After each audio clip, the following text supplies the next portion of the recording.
안녕하세요 여러분. All about AP US History. 오늘요.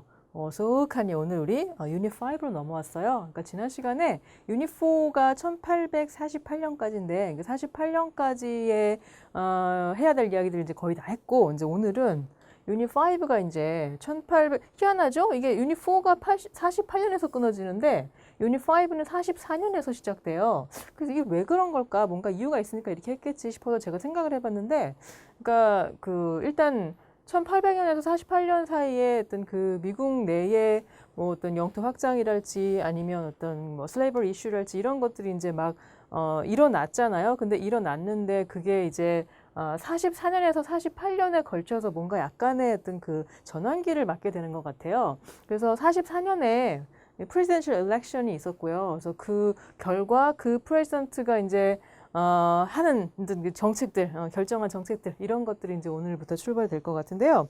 그러니까 이 시기에 사실상 가장 어떤 그 44년부터 한 50년대까지 어떤 중요한 주제는 뭐냐면 이거 같습니다. Westward Movement 또는 뭐 Westward Expansion. 그러니까 이 Westward Expansion이 사실 이 전에서부터 이제 꾸준히 진행이 되어 왔죠. 그런데 이 시기에 뭔가 굉장히 어떤 급속한 Westward Expansion 무브먼트가 펼쳐지면서 그게 또 슬레이버리 이슈와 뭔가 어떤 부딪혀가지고 뭐 좋게 말하면 시너지인데 나쁘게 말하면 되게 어떤 부정적인 시너지 효과를 발휘하게 된 거죠. 그래서 50년대에 굉장히 혼란스러운 전국을 초래를 하게 되는데 이제 오늘 이제 그 이야기를 시작을 할 거예요. 자, 그래서 웨스트월드 무브먼트가 그러면 40년대 이전에 지금 어떤 식으로 펼쳐지고 있었는지 다시 한번 리뷰를 해봅시다. 우리 루이지애나 펄치에스도 시작할게요. 뭐 더 가자면 1763년도 가능해요. 이때에 1763년이 아니라 83년이죠. 83년에 Treaty of Paris 를 통해서 미 합중국이 공식적으로 이제 신생 독립국가로 전 세계에 인정을 받으면서 그때 이 에팔레치아 산맥부터 미시시피 강까지의 지역, 그 지역도 이제 미 합중국의 영토가 됐잖아요. 그러니까 거기 이제 넘어가야 되니까 이제 웨스트월드 무브먼트 펼쳐졌겠지. 그러다가 이제 1803년에 루이지애나 퍼체이스를 통해서 더 이제 중부의 지금 현재 미국 영토의 한 3분의 1 가까운 땅이 미국 땅이 됐고, 그래서 거기에 이제 루이스하고 클라크 보내가지고 막 이렇게 지리적인 탐험하고 보고서 쓰게 하고 이랬던 역사가 있었고, 그 뒤로 이 지역에도 이제 하나둘씩 그 개척이 이제 이루어지기 시작하는 거예요. 그래가지고 여기 나온 무슨 트레일 하는 거 있죠? 뭐 산타페 트레일이니 뭐 오레곤 트레일이니 이런 거는 전부 그 개척민들이 서부로 들어간 경로를 얘기를 하는 거죠. 여러분 산타페 어딘지 아세요? 뉴멕시코에 있는 도시인데요. 여기 그러니까 남부지 상대적으로 오레곤 지역에 비하면 그러니까 이 그 서부로 들어갈 때 사람들이 어떻게 했냐면 제가 뒤에 어딘가 지도가 있을 거니까 지도를 보면서 설명을 드릴게요. 여기 보세요. 오하이오 강을 따라서 들어가요. 에팔레치아 산맥을 넘어서 이제 노스웨스트 스토리텔까지 이렇게 들어가. 여기쯤에 가면 오하이오 강하고 미시시피 강하고 만나는 데쯤에 세인트 루이스라고 하는 도시가 있어요. 여기가 서부로 들어가는 일종의 게이트야, 관문이야. 그래서 거기 가면 굉장히 커다란 조형물이 하나 있더라고요. 여기가 이제 정말 관문이다, 서부로 가는 관문이다 이런 걸 보여주는. 그래서 여기서부터 이제 미시시피 강을 따라서 이제 북쪽으로 이렇게 해가지고 들어가면 이거 오레곤 트레일이야. 그게 아니고 이제 여기서부터 육로로 해서 이제 뭐 뉴멕시코가 이쯤에 있으니까 이쪽으로 이렇게 들어가면 그게 산타페 트레일인 거예요. 별거 아니에요. 자, 어쨌든 서부 개척이 1800년대 들어와서 지금 이제 뭐 미시시피 서쪽으로도 시작이 됐단 말이야. 그러면서 뭐 플로리다 사들였죠. 1820년에. 그리고 그 비슷한 시기에 이제 영국하고 캐나다 사이의 국경도 어느 정도 이제 그었죠. 그리고 미주리를 이제 그 새로운 주로 받아들이는 과정에서의 컴프로마이즈가 또 같은 해에 있었고, 또 이듬해에 멕시코가 스페인 정부로부터 이제 독립을 하면서 그러면서 텍사스 문제가 불거진다. 뭐 텍사스 문제라고 하니까 웃긴데, 그러니까 텍사스 지역에 들어가서 살고 있었던 미국계 백인들이 멕시코 정부의 밑에 있는 게 싫어가지고 거기서부터 이제 떨어져 나오려는 분리 독립 운동이 시작이 돼서 그게 36년에 텍사스 공화국의 성립으로 이어진다까지 말씀을 드렸어요. 그러니까 이 모든 것이 뭐 territorial expansion일 수도 있고 동시에 westward movement, westward expansion일 수도 있는 그러한 중요한 토픽들이에요. 그래서 여기까지 이제 다시 한번 리뷰를 해봤고, 그리고 이제 텍사스 문제가 본격적으로 등장을 하는데, 이 텍사스가 그 독립되는 과정에서 나름 이제 그러니까 큰 기여를 했던 사람들이죠. 이 두 사람이 얼굴이 이 기념 우표에 나와 있길래 한번 소개를 드리려고 가져왔어요. 왼쪽에 이 사람은 샘 휴스턴. 오늘날의 휴스턴이라는 도시의 이름이 여기서 따온 거죠. 그 다음에 이제 오른쪽에 있는 사람은 스테픈 어스틴. 어스틴이라는 도시도 있어요. 제가 거기 살았었는데 그 어스틴이 휴스턴이나 아니면 여기는 안 나왔지만 그 무슨 댈러스라는 사람도 있는데 그 댈러스라는 사람의 이름을 딴 도시도 있어요. 그래서 텍사스에 가면 제일 큰 도시가 휴스턴하고 댈러스인데 그 사이에 오스틴이라고 하는 도시도 있어요. 근데 그 도시가 도시도 있는 게 아니라 그 텍사스 주의 주도예요. 주도. 캐피털이 있어요. 근데 이 이름들이 이제 보면은 다 그러니까 텍사스가 멕시코로부터 독립할 당시에 크게 활약했던 사람들의 이름을 딴 것이고 그러니까 이 사람들이 바로 그 미국계 백인으로 텍사스 지역에 들어가서 이제 거대한 플랜테이션 농장을 이제 일구고 이제 거기서 군림했었던 그 지역의 뭐랄까 토호들이겠죠 말하자면 그리고 그 나름대로 이제 독립운동을 한다는 것은 뭔가 좀 명분이 필요한 일이잖아요. 그래서 그 당시 텍사스 사람들도 굉장히 비장하게 또 멕시코 정부랑 싸웠었어요. 근데 뭐 그 스토리는 별로 중요한 게 아니기 때문에 제가 그냥 넘어가는데 다만 요 배경에 지금 디 알라모라고 있죠. 그 알라모 요새에서 어떤 그 독립군하고 이제 멕시코 정부군하고 전투를 벌인 이야기가 굉장히 어떤 그 나름의 이쪽의 레전드예요. 레전더리 스토리. 그래서 이 우표를 보면서 한번 텍사스 독립을 좀 더 오래 잘 기억을 해보자. 뭐 이런 생각을 해보는데, 근데 이제 36년에 얘가 독립을 했지만. 뭐 전에도 말씀드렸던 것 같은데 그 궁극적인 목표가 독립이 아니었단 말이죠. 이들의 궁극적인 목표는 뭐예요? 미국의 한 주로 편입이 되는 거야. 누가 봐도 그건 뻔한 건데 이제 문제는 그 미국 정부에서 이게 상당히 뭐랄까 그 좀 나름 큰 일이었었기 때문에 그렇게 쉽사리 섣부르게 결정을 할 수가 없었다는 거죠. 왜냐하면 텍사스가 일단 덩어리가 굉장히 큽니다. 그래서 이 큰 덩어리가 사실 얘는 그 남부잖아요. 그리고 플랜테이션 인더스트리가 큰 지역이니까 당연히 이제 슬레이버리를 계속 유지를 하려고 할 거란 말이에요. 그러니까 이 거대한 슬레이브 스테이트가 하나 더 생긴다는 것은 미국 정부로서는 굉장히 큰 뭐랄까 어떤 그 혼란을 초래할 수 있는 그런 일이었기 때문에 섣불리 결정을 못하고 이제 40년대로 이제 넘어가게 된 거죠. 자, 그럼 그 얘기를 하기에 이제 앞서서 이제 텍사스는 독립을 했어. 36년에. 그리고 나서 이제 또 어떤 일들이 벌어졌는가? 40년대에 그 서부 개척의 역사에서 또 중요한 뭐랄까 그 중요한 어떤 흔적을 남긴 사람들이 있는데 그 사람들이 누구냐면 Mormons. 이게 이제 그 뭐 새로운 종교죠. 기독교에서 나왔지만 이 기독교의 어떤 한 분파라고 할 수는 없어. 그러니까 완전히 어떤 그 새로운 종교 지도자가 새로운 어떤 바이블을 가지고서 또 새로운 그룹을 만든 거기 때문에 이거는 사실 기독교에서는 엄밀히 말하면 좀 소위 말하는 이단시하는 이제 그런 종교인데요. 그런데 뭐 이 사람들이 딱히 뭐 다른 어떤 막 그 뭐 사이비 종교들 뭐 신천지 뭐 이런 데들처럼 막 심각하게 반사회적인 행동을 하지를 않기 때문에 지금 현재로서는 그냥 뭐 종교의 자유를 인정을 하니까 미국에서는 받아들여지고 있는 것 같은데 그 초창기에는 좀 배척을 받았었던 것 같아요. 초창기에는 이 사람들이 이제 그 동부에서 이제 살기가 힘들어가지고 점점 이제 그 자기들끼리 뭉쳐서 서부로 들어와서 자기들만의 어떤 그 자유롭게 종교적인 어떤 그 활동을 삶을 살 수 있는 그런 이제 공간을 이제 마련을 하려고 했던 거죠. 그래서 그 과정에서 이 종교의 창시자 조셉 스미스. 그 다음에 뭐 한 2대 지도자 정도로 말되는 사람이 이제 브리검영. 브리검영 이름을 딴 대학교도 있죠. 유타주에 가면. 그래서 이 사람들이 이제 쫓겨나가지고 이제 뭐 방황을 하다가 그러니까 필골미지지. 이 필골미지라는 표현은 옛날에 청교도들이 플리머스에 들어와서 이제 미국 쪽에 식민지를 개척할 때도 나왔는데 뭐 사실은 맥락이 같은 거니까 종교의 자유를 찾아서 어렵게 힘들게 이동을 해서 이제 보금자리를 찾은 거니까 똑같이 표현한 거예요. 그래서 이 사람들이 어디에서 이제 드디어 그 자리를 잡았느냐 하면 그게 오늘날의 솔트레이크 시티예요.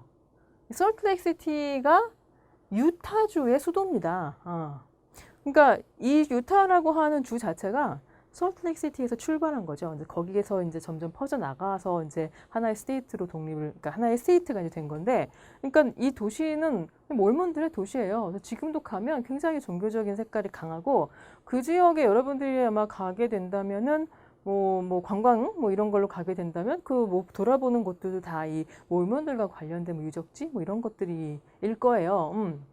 근데 이 사람들이 그러니까 뭐 우리가 지금 뭐 종교를 공부하는 것은 아니고 무슨 뭐 이렇게 사상 뭐 이런 걸로 들어갈 필요는 없는데, 그래도 어쨌든 상식적으로 이 몰몬들이 어떤 사람들인가는 좀 알고 있는 것도 있고 좀 알아야 되는 부분도 있고 그렇겠죠. 근데 우리 눈에 뜨이는 거는 그러니까 이런 얘기합니다. 그 몰몬에서 그 일부 다처제를 그 허용을 한다는데 그게 사실이냐? 뭐 그렇다고 해요. 근데 그게 그 몰몬 내부에서도 이렇게 여러 파들이 있는데 그 중에서도 좀 굉장히 펀다멘탈한 그룹들은 아직까지도 뭐 그런 관습이 유지가 되고 있다고 하는데, 그러나 공식적으로는 부인하죠. 그거는 지금 현재 어떤 그 미국의 헌법이나 이 시대의 가치에 지금 맞지 않으니까.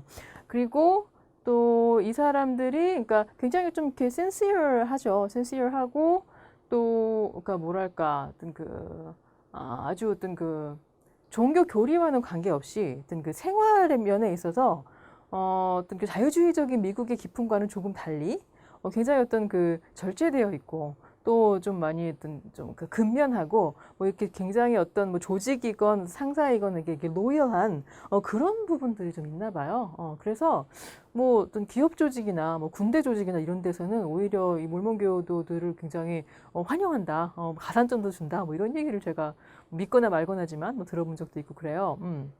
그리고 우리 눈에 제일 많이 띄는 건 뭐냐면 이 사람들이 우리나라에서 이제 그 남성들이 성인 남성들이 군대에 가듯이 이 몰몬교도들은 이 선교 사업에 어떤 뭐 살면서 한 2년 정도를 어떤 그 헌신을 해야 되는 그러한 규정이 있다고 그래요. 그래서 뭐 미국 내에 여기저기도 다니고 해외 선교도 군대 가듯이 그렇게 간답니다. 그래서 가서 꼭 그 2명씩 짝을 지어가지고 다니면서 이 선교 사업을 하는데, 그래서 우리나라에서도 요즘에는 별로 모르겠는데 옛날에는 이렇게 짝지어서 이렇게 막 그 양복 빼입은 훤칠한 이 그 남자들이 뭐 다니면서 어떤 뭐 이렇게 영어 가르쳐 준다 그러면서 이제 선교하는 그런 모습들을 좀 볼 수가 있었어요. 그래서 그러한 몰몬들이 이제 40년대에 솔트레이크 시티에 자리를 잡아서 그 지역이 확대되면서 오늘날의 유타주가 됐다. 그래서 이게 웨스트월드 무브먼트의 나름대로 굉장히 중요한 하나의 또 사례이다라는 걸 이제 정리를 했고요.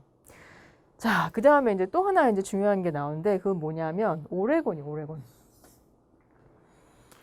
1844년에 프레지던셜 일렉션이 있었다 그랬잖아요. 그래서 그것 때문에 아마 이 유닛 5가 44년부터 출발을 하는 것 같다고 제가 말씀드렸는데, 그때 뽑힌 사람이 누구냐면 이 사람이에요. 제임스, 이게 이래요. 제임스 녹스포크예요. K를 안 읽어. 발음을 안 해. 근데 제임스 녹스포크는 사실 이 시기 대통령들은 별로 그렇게 중요하진 않거든요.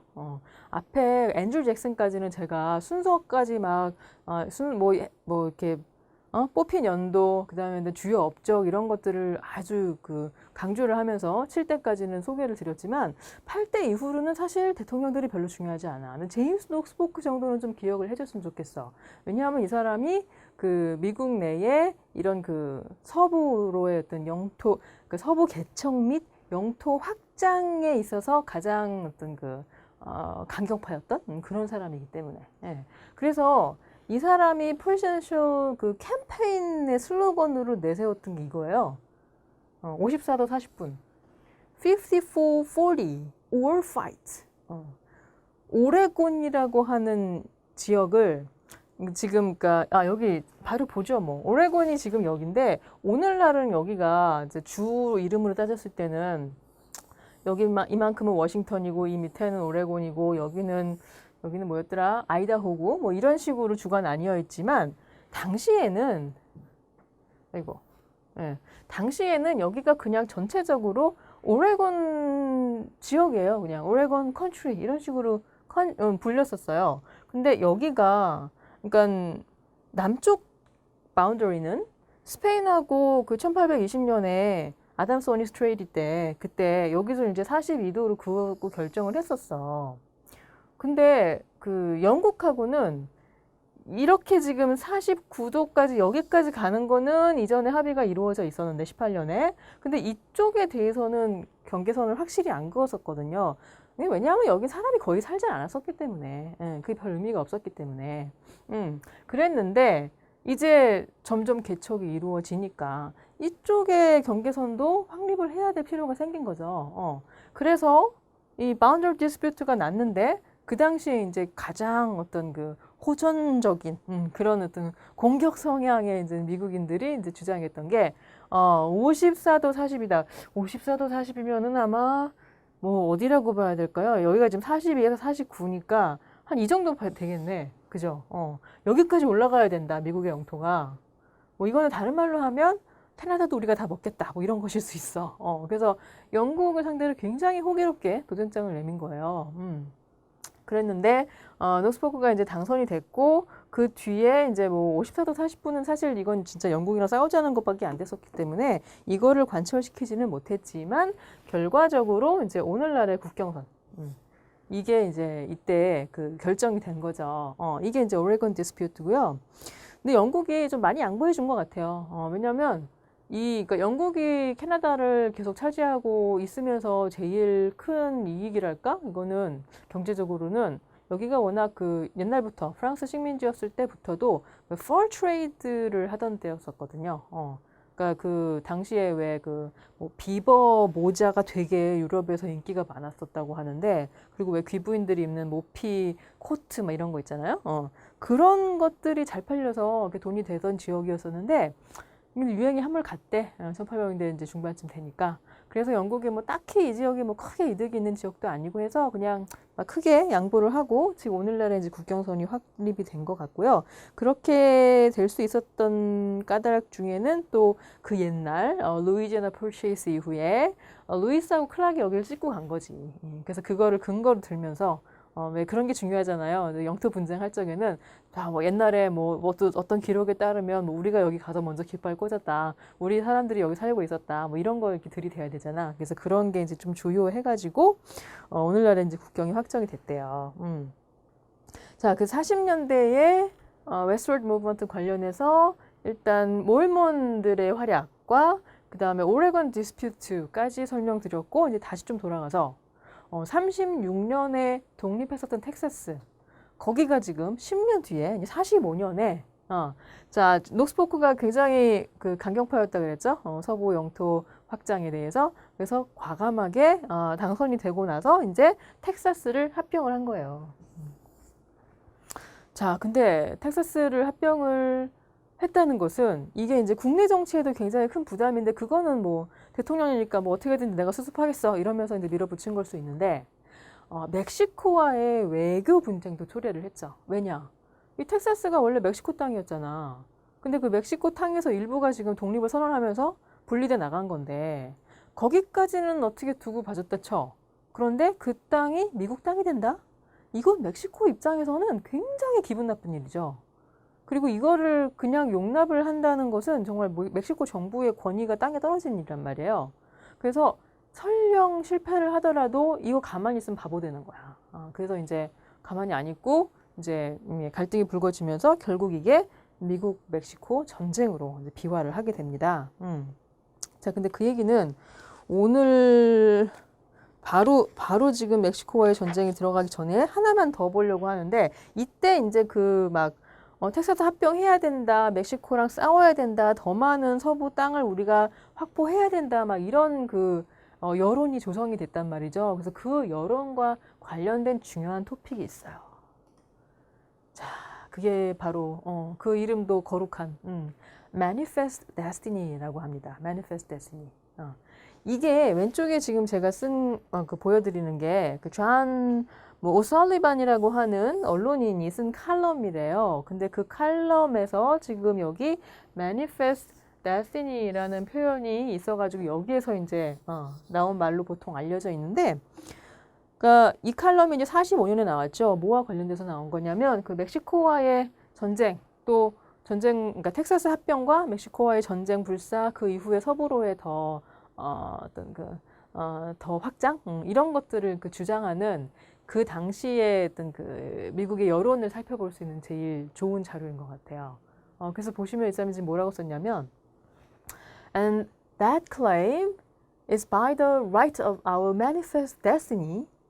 이 주장은 우리의 manifest destiny에서 나온 거야. 그러니까 destiny라는 것은 운명이고 manifest라는 것은 뭔가 어떤 그 뭐 사명, 뭐 이렇게 거룩하게 주어진 사명 뭐 이런 거를 말하는 거죠. 근데 그 사명의 내용이 뭐냐면 to overspread and to possess the whole of the continent.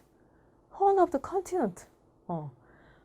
이게 아메리카 대륙을 전부 다 말하는 것 같지는 않고 이 시기에는 다만 그 서부까지, 그 캘리포니아 지역까지, 서부 해안 태평양 연안까지를 말하는 것 같아요. 그래서 거기까지를 우리가 거기까지 전부 다 퍼져나가서 그 전체를 다 퍼제스 하라고 하는 그런 manifest destiny에서 나온 주장이다. 그런데 이 destiny 또 어떤 destiny냐? which? providence. 이 프로비던스가 이게 뭐 로드아일랜드의 주도가 프로비던스이기도 하지만 그거는 아닌 것 같고요. 여기서 말하는 거는 어떤 그 신의 섭리 뭐 이런 것 같은데 이것은 Providence has given us for the development of the great experiment of liberty and federated self-government entrusted to us.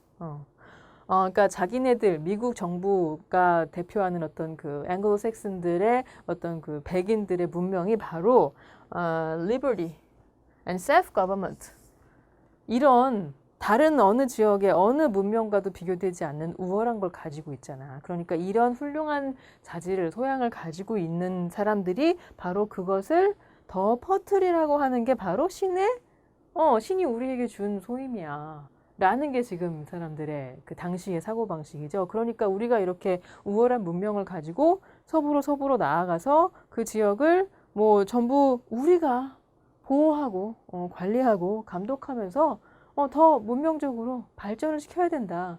이런 식으로 이건 뭐랄까 그 정말 그 자기 합리화를 아주 쩔게 하고 있는 그런 모습을 살펴볼 수가 있습니다. 근데 이게 그 당시에 어떤 많은 미국 사람들이 동조했었던 그 대세였던 여론이에요.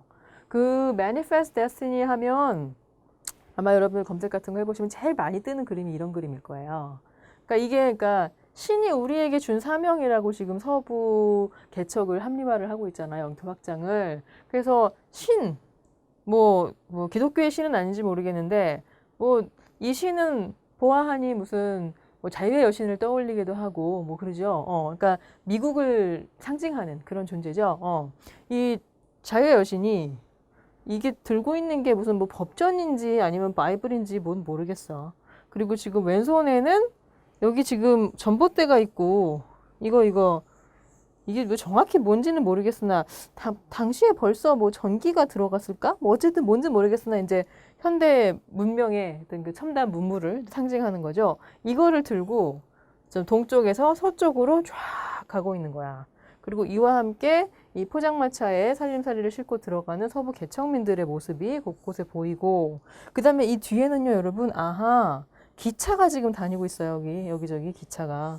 그러니까 철로를 놓고 기차를 다니게 하고 또 여기 지금 개척민들이 일군 농장도 보이고 그러니까 이러한 백인들의 문화를 서부로 퍼뜨리는 것이 우리의 사명이다. 이것이 manifest, providence가 우리한테 준 그런 사명이다. 라는 것을 이제 주장하는 그런 그 그림이죠. 프로파간다. 그래서 여기에서 지금 쫓겨나는 사람들은 시커매서 잘 안 보일지는 모르겠는데 여기 지금 보면은 그 네이티브 아메리칸스들의 모습이 있어요. 이 사람들은 지금 계속 쫓겨가고 있죠. 그래서 이게 바로 그 manifest destiny라는 개념인데 이 개념이 되게 중요해요. 이게 유닛 5에서 이제 제일 처음으로 등장한 제일 중요한 개념이에요. 그래서 요거 관련해서 2019년에 APA 테스트에서 쇼 댄서 퀘스천이 나온 적이 있었어요. 그래서 이게 지금 보면은 그 여신 모습만 없다 뿐이지 사실 딱 보니까 뭐야. 이 Manifest Destiny를 표현하는 그런 그림이겠죠. 그래서 여기 뭐 나와 있는 이 요소들이 지금 다 비슷해. 예. 그리고 제목에서 아예 그냥 데스티니가 나왔네. The March of Destiny라고 나와 있네. 그래서 요 그림을 보고서 short essay를 지금 작성을 해야 돼요. 그러니까 각각의 한 패러그래프에 해당하는 에세이를 작성을 해야 되는 게 2019년에 기출문제였어요. 그냥 한번 읽어내 볼까요? A번. Briefly describe one historical perspective expressed in the image. Manifest Destiny 내용을 설명해 보라는 거네요. 그 다음에 B번은 Briefly explain how one specific event or development in the period from 1800 to 1850 contributed to the process depicted in the image. 1800에서 1850 사이에 이 대세 여론을 어떤 보여줄 수 있는 그런 specific event나 development를 써봐라. 그러면 그 설리반의 칼럼도 얘기할 수 있고, 그 다음에 우리 아까 그 리뷰하면서 봤었던 그 루이지애나 펄치우스부터 시작되는 그 수많은 사건들이 전부 다 여기 답에 해당이 되겠네요. 그 다음에 C번. Briefly explain one specific. 이거 똑같은데 44에서 90년. 그죠? 그럼 우리 지금 44년 이후의 상황 배운 것 중에는 그 몰몬 이야기, 그 다음에 텍사스 이야기, 그 다음에 이제 멕시코와의 전쟁, 아직 본격적으로 들어가진 않았지만 그런 것들부터 시작해서 아직 안 배운 1890년까지의 수많은 사례들이 또 있겠죠. 그래서 이거 어떻게 답을 쓰면 될지 더 궁금하신 분은 나중에 이제 테스트 프랩 강의 보시면 거기 제가 이제 상세하게 기출문제 해설해 놓은 게 있어요. 그래서 그거 참고하시고요. 어쨌든 이렇게 개념적으로 지금 배운 내용을 가지고 이렇게 이제 시험에서 활용을 할 수가 있다는 걸 오늘 한번 봤고요. 자, 그렇게 한 다음 이제 멕시코와 이제 전쟁을 해봅시다. 네, 멕시코와의 전쟁. 46년에서 지금 48년까지라고 제가 써놨지만 사실상 이 전쟁은 그냥 46년에 일어나서 끝났어요. 몇 달 만에 그냥 끝나버렸어요. 왜냐하면 워낙 미국이 객관적으로 우세했기 때문에 멕시코 정부는 스페인으로부터 간신히 독립만 했다 뿐이지 사실 신생 약소국이었던 거니까. 그래서 미국하고 지금 붙을 상황은 아니거든. 근데 안 붙으면은 너무 진짜 체면이 떨어지는 상황이니까 또 안 붙을 수도 없었겠지. 그래서 46년은 사실상 다 끝난 전쟁인데 그러니까 전쟁이 끝나면은 우리가 그 피스 트레이디를 해야 되잖아요. 그래서 그 피스 트레이디가 맺어진 게 48년이기 때문에 이제 이렇게 3년에 걸쳐서 일어난 것처럼 표현이 된 것뿐이에요. 자, 말씀드린 것처럼 제임스 도스포크가 이 강경파 호전주의자가 당선이 되면서 그 텍사스를 이제 합병을 했죠. 합병을 하고 전쟁을 이제 벌이게 됐는데 미국하고. 근데 이때 이제 등장하는 또 유명한 인물이 자크리 테일러나 아니면 윈필드 스콧 같은 군인들이었어요. 그러니까 요즘에도 마찬가지지만 어떤 큰 전쟁 있잖아요. 근데 그 전쟁을 승리로 이끈 영웅들의 경우에는 이제 보통 그 이후에는 커리어를 이제 정치권으로 이제 들어가죠. 그래서 정치인이 되어서 이 대중적인 인기를 등에 업고 대통령이 되거나, 어쨌든 여러모로 이제 훌륭한 리더십을 발휘하는 경우가 많죠. 그래서 조지 워싱턴부터가 그랬고요. 이제 미국 역사의 수많은 대통령들이 실제로 그 전에 있었던 큰 전쟁의 히어로거나 아니면 어떤 리벨리온을 진압했다거나 이런 그 전적들이 많아요. 자커리 테일러 나중에 대통령 되는 사람이에요. 윈필드 스콧 이 사람은 아마 시빌워 때 다시 한번 등장할 거예요. 그래서 이런 그 유능한 사령관들과 또 앞에 그 Manifest Destiny에서 우리가 눈치챘었던 아주 높은 사기와 그 다음에 무엇보다 있던 그 객관적인 어떤 그 군사력의 어떤 그 우세와 이런 것들이 이제 다 결합이 돼가지고 멕시코랑 이제 싸워서 이제 순식간에 이제 이겨버렸어. 그때 또 마침 어떤 일이 일어났냐면 캘리포니아가요. 멕시코란다. 텍사스하고 똑같은 프로세스를 거쳐서 멕시코로부터 또 독립을 선언을 해요. 캘리포니아 공화국이 잠깐이지만 또 만들어진 적이 있었어. 자, 지금 무슨 얘기냐? 여러분들 앞에 뒤에 지도가 있으니까 뒤에 지도를 봅시다. 이 지도에서 보시면 지금 여기 이만큼 있잖아요. 이만큼이 다 원래는 멕시코 땅이었잖아요. 근데 텍사스가 뚝 떨어져 나갔죠. 그래서 멕시코랑 지금 전쟁을 벌이고 있잖아. 그 와중에 캘리포니아 지역도 떨어져 나간 거야. 멕시코 입장에서는 완전히 지금 죽어라 하고 있는 그런 상황이죠. 그리고 전쟁에서 졌잖아. 졌으니까 아직 피스 트레이드가 확실히 맺어진 건 아니지만 보나마나 텍사스를 비롯해서 많은 영토들이 미국으로 넘어오게 될 거란 말이야. 그러면 이게 미국 정치에 어떤 충격을 줘? 이거 슬레이버리와 관련해서 또 한 번 남북의 이 갈등이 심화되는 그런 계기가 될 수 있지. 그래서 이걸 우려했던 많은 사람들이 앞으로 우리가 멕시코하고 전쟁에서 얻은 땅에 대해서는 이런 원칙을 적용해야 된다. 뭐 저런 원칙을 적용해야 된다. 뭐 이런 제안들이 많이 있었대요. 그 제안들 중에 하나 기억하셔야 될 거. 데이빗 윌못이라고 하는 사람이 이제 발의한 거예요.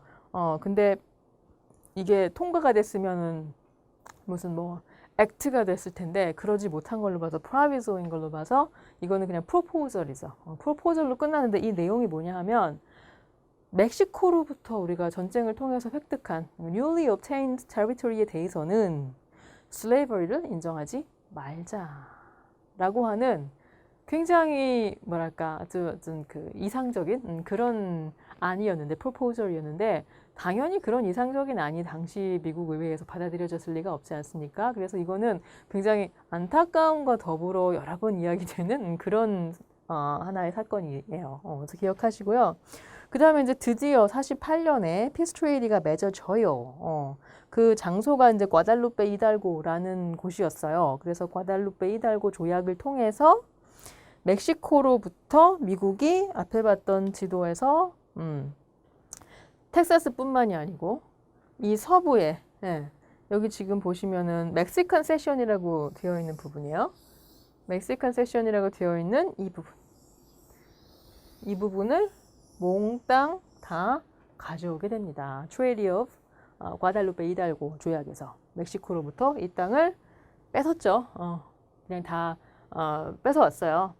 근데 그게 끝이 아니고 지금 여기 보면 53년에 멕시코로부터 요거는 purchase인데 purchase라고 해도 멕시코가 뭐 팔고 싶어서 판 건 아닌 것 같고 이제 반협박으로 사가지고 온 것 같은데 여기 어디냐면 게스덴 요게요.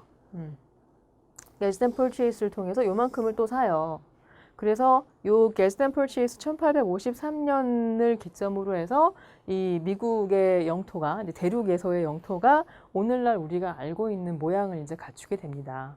이 게스덴 purchase를 한 이유는 이 지역으로 이제 철도를 놓으려고 뭐 그러다 보니까 여기 땅이 필요해져서 그거를 사들인 거라고 했어요. 네, 그래서 우리가 이제 미국이 오늘날과 같은 대륙 내 영토를 전부 가지게 되는, 장악하게 되는 그런 과정을 살펴봤고요. 자, 그럼 아까 그 Manifest Destiny 그림에서도 그랬듯이 이렇게 되면 계속 지금 피를 보는 사람들이 누구야? 가장 피해를 보는 사람들이 물론 뭐 멕시코도 있지만 원래 이 서부 쪽에 살았었던 네이티브 아메리칸스들이야. 그래서 그 사람들이 이렇게 미국이 계속해서 마술을 뻗어오는 거에 대해서 뭐 가만히 있지만은 않겠죠. 그래서 계속해서 나름대로 저항을 했습니다. 근데 그 저항이 그렇게 성공적이지는 못했었죠. 그래서 우리 그거 한번 쭉 정리를 해봤는데요. 제가 여기서. 그러니까 지금 그 새로운 사실은 요거밖에 없어요.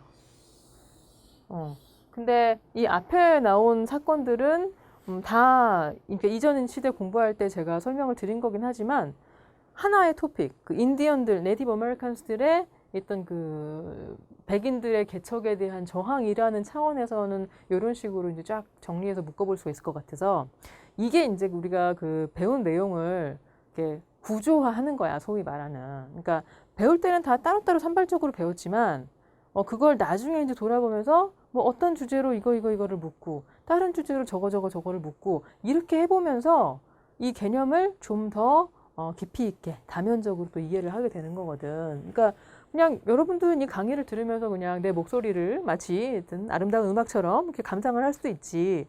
그리고 그냥 이렇게 한 귀로 듣고 한 귀로 이제 넘어가 버리면 내가 강의는 들었다. 근데 뭐 문제를 받아봤는데 생각이 하나도 안 나는 거지. 머릿속이 하얘지는 거지. 그러니까 여러분들이 뭘 해줘야 되냐면 스스로 이런 식으로 어떤 그 배운 내용들을 자꾸 구조화를 해줘야 되는 거예요. 그래서 토픽에 따라 새롭게 카테고리를, 그러니까 새롭게 뭔가 그룹핑을 해보기도 하고, 아니면 문제를 풀면서 아, 요게 이런 식으로도 해석이 되는구나라는 거를 또 경험해 보기도 하고, 뭐 이런 것들이 이제 자기 주도적인 학습입니다. 그래서 이렇게 이제 나온 김에 제가 잔소리 좀 했는데, 그러니까 이렇게 이제 만약에 제가 지금 그러니까 트레리어 폴트 라라미의 요것만 배우는 시대와 관련해서 설명을 하잖아요. 그럼 여러분들이 스스로 아, 비슷한 사건들이 옛날에도 있었던 것 같은데 뭐였지? 하고 옛날 그 전에 교재들을 뒤져보면서 이렇게 스스로 정리를 해봐야 된다는 거예요. 이게 굉장히 어떤 자기주도 학습의 효과적인 팁입니다. 뭐 이미 아는 분들은 다 알고 하고 계시겠고, 모르는 분들은 이번 기회에 한번 시도를 해보시면 좋겠네요.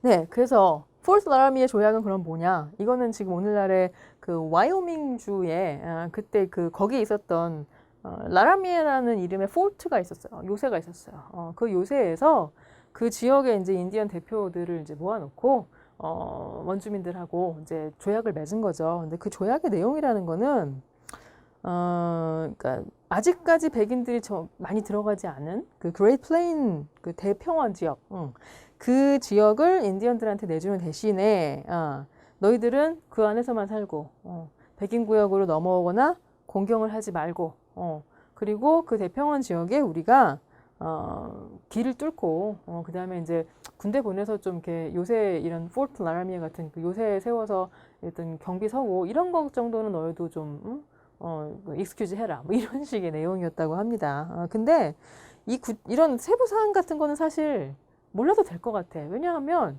이 모든 사례들이 다 비슷하단 말이야. 사실 다 이거는 인디언들을 내쫓고 그 지역에 백인들이 들어가서 살기 위해서 하다 보니까 이런 그 분쟁이 일어난 거잖아요. 그래서 여기서 무슨 약속을 했건 여기에서 무슨 약속들을 했건 하나도 그게 제대로 지켜지지 않지. 결국은 또 무슨 새로운 곳을 내세워서 더 서쪽으로 몰고 결국 갈 데가 없어지면 전쟁을 해가지고 그냥 다 학살을 해버린 것이 미국의 서부 개척의 역사니까. 그래서 이 네이티브 인디언스의 상황이 지금 51년이잖아요, 이게? 그 뒤에도 이제 계속해서 저항은 계속되지만 이게 이제 1890년경 가게 되면 거의 멸종되다시피 하게 되는 이제 그런 상황으로 이제 귀결이 됩니다. 예.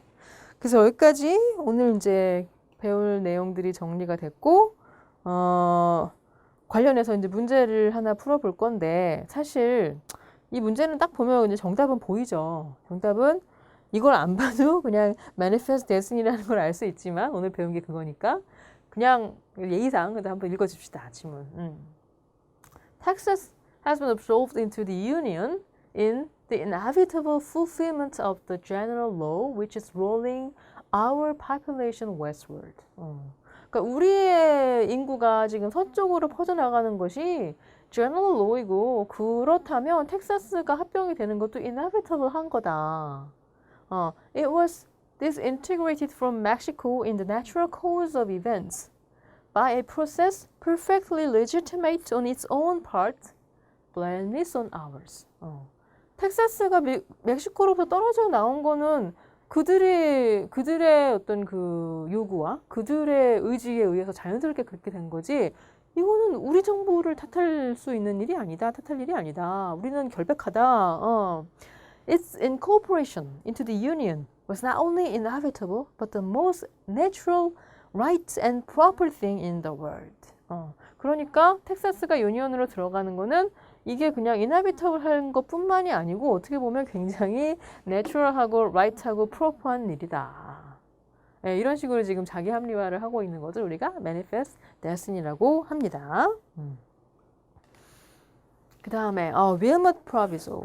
Wilmot Proviso specifically provided for 답은 뭐 제가 설명드린 지 한 5분도 안 됐으니까 바로 보이죠? D번.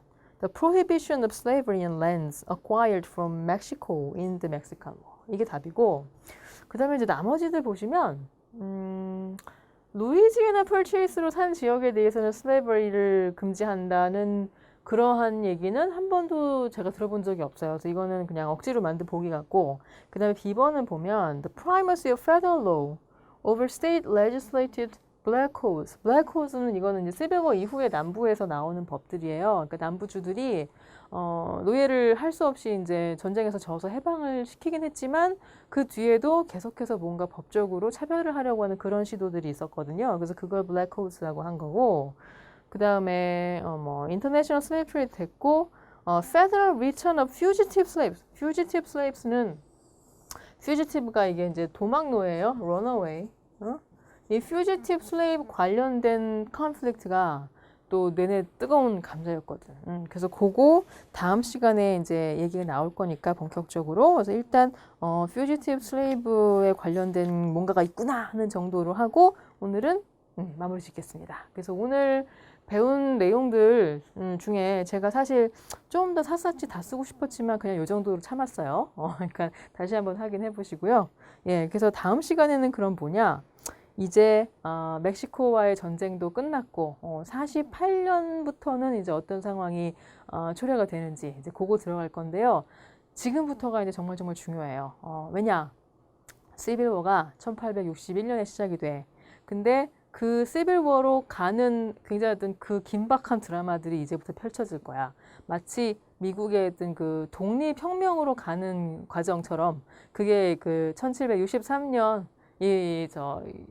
프렌치 앤드 인디언 워 끝나고서부터 한 10몇 년 동안 쫙 막 그 영국의 각종 규제와 어떤 그 텍세이션과 이런 거에 저항하는 미국의 식민지의 어떤 그 반발 뭐 어떤 뭐 이런 조직 뭐 이런 것들이 이제 막 긴박하게 나오듯이 지금 시빌워로 가는 과정이 이제 다음 시간부터 펼쳐질 거니까요. 기대해 주시고요. 오늘은 이만 마무리 짓도록 하겠습니다. 수고하셨습니다.